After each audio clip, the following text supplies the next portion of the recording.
TTNHD Production Live, here with comedian and hockey fan Jacob Sirof. What inspired you to become a comedian? Well, the same thing that inspired me to become a hockey fan. I don't like making money, so I figured I'll just do something that I spend a lot of money on and not make any money in return, and they're both pretty fun things to do. No, I was a typical class clown, I guess, as a kid, and I grew up in what comedians call the comedy boom, which is kind of the 1980s, and I was a kid growing up in San Francisco, very hot spot for comedy, and you couldn't turn on TV without seeing some guy with a sport coat in front of a brick wall, and I just decided right away that's what I want to do when I grow up. Kind of lost sight of that for a few years, and then I ended up waiting tables in my 20s with a guy who was a stand-up comic, and I instantly my ears pricked up, and I started following him around to all his gigs, and that led to me doing open mics, and then that leads to moving to Los Angeles. Great. And you're still doing lots of open mics? No open mics at all. I'm a full-time professional comedian at this point. Although anyone, if you're out there and you're a comedian or a fledgling comedian or thinking about getting into comedy, you're never too good to do open mics. You just think you're too good to do open mics? I just think I'm too good to do open mics. The thing is, I don't want to. If you go to an open mic and you're too good, the open micers get discouraged, and then they might quit. And I couldn't live with myself if I knew I was causing all these young comedians to quit. You know what I mean? So you're just being really generous and kind. Yeah. No, it's almost like charity. Yeah, I'm a charitable guy, but it's just you kind of move past that stage where you need to do it. When you're starting out, that's your only stage time. But once and there's nothing wrong with doing an open mic. Open mics are great, and I remember the days of when that was the only stage time I got, and it's not always the most fun experience, but it's kind of it's a boot camp, I guess. So when you get past it, it's not my comedy existence anymore. How did you enjoy being on Last Comic Standing? That was great. I don't know if have you ever been on a reality show before? I have not. Yeah, I'm a big fan of reality shows, like as a viewer. So it's really neat to kind of see how it changed the way I watch Survivor, or or the Real Housewives, or anything, because you realize that they can. And by the way, I should say I only made it to the semifinals, which is like top 40. Not even like top 10 or something would be the final, so I wasn't like, I didn't have a whole lot of screen time, but you definitely get to see how they can manipulate things to make, for instance, there was I remember a point where we were all waiting to hear results, and I think you kind of, I'm sitting around kind of doing like, I don't know what I was doing, but they found a shot of me kind of when they announced that I didn't make it, where I looked really bummed out, and it was completely out of context. So now whenever I watch any reality show, when you see someone talking and they cut to another person giving like a weird reaction shot, or I always just assume that could have been filmed yesterday. You don't know what they're reacting to, so you realize how scripted it is in the editing. So, wow. Yeah, but it was fun. Yeah. And what are some of the highlights of your career?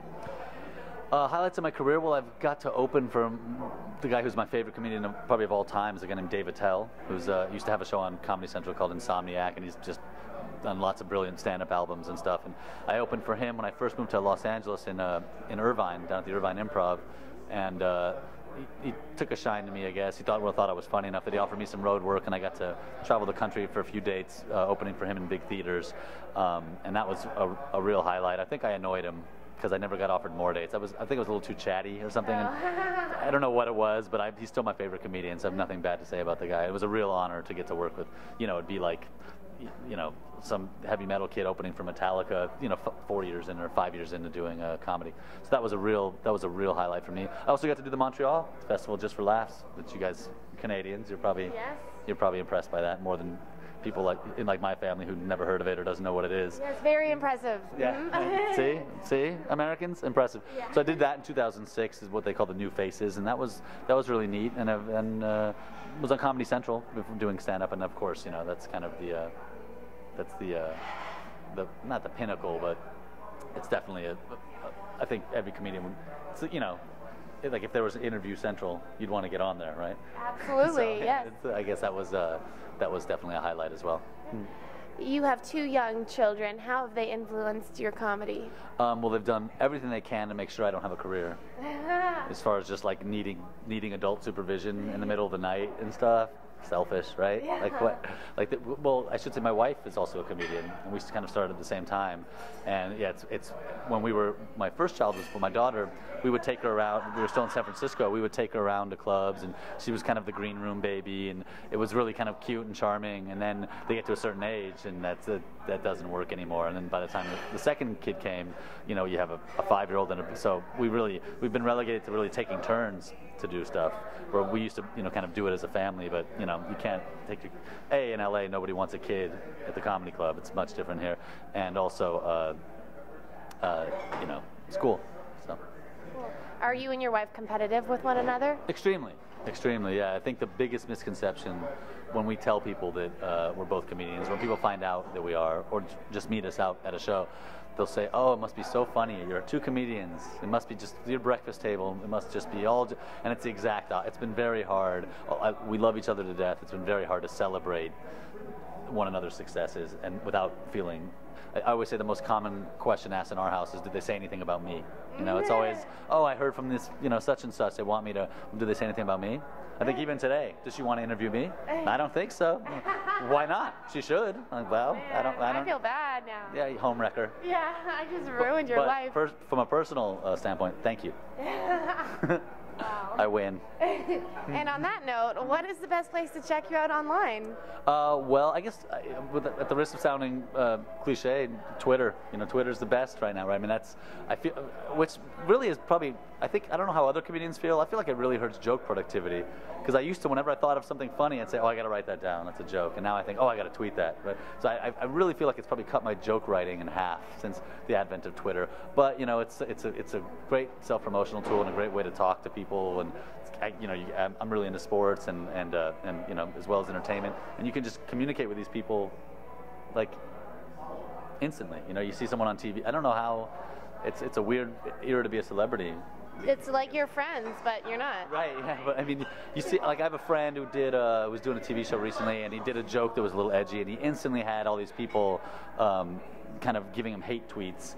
And I just thought, wow, you know, like 10 years ago or 5 years ago, you know, you saw some guy on Jay Leno or something, and you didn't like a joke.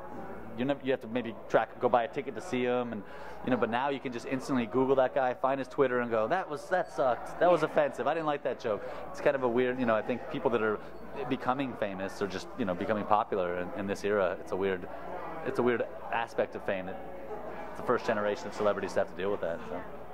Okay, well, we'll be sure to check you out on Twitter and follow your funny tweets. And thank you so much for the interview. Oh, thanks for having me. I'm flattered that you even asked. I'm Katieuhlmann reporting for TTNHD Production Live. Go Kings. Yeah. Cool. All right, thanks so much. Yeah, thank you. Well, thank you.